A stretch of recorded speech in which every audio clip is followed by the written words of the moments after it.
ইসরায়েলের যুদ্ধকালীন সরকারের প্রতিরক্ষা মন্ত্রী বেনি গ্যান্টোস পদত্যাগ করবেন। শনিবার এক ভাষণে তিনি পদত্যাগের কথা স্বীকার করেন।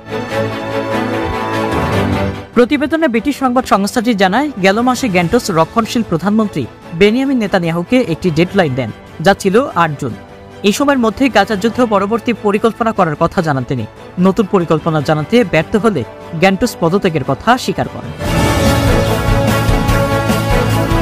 রয়টার্স বলছে, প্রতিরক্ষা মন্ত্রীর পদত্যাগের কারণে নেতানিয়াহুর জোট সরকার এখনো কোনো হুমকিতে পড়বে না। তবে নেসেটের ১২০ আসনের মধ্যে ৬৪টি আসন নিয়ে ক্ষমতায় রয়েছে নেতানিয়াহু সরকার। গ্যান্টোস প্রধানমন্ত্রী নেতানিয়াহুর অন্যতম রাজনৈতিক প্রতিপক্ষ।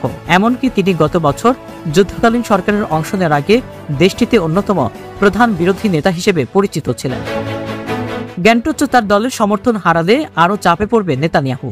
এতে করে নেতানিয়াহুকে কট্টরপন্থী দলগুলোর সমর্থনের উপর আরও বেশি নির্ভর হয়ে যাবে।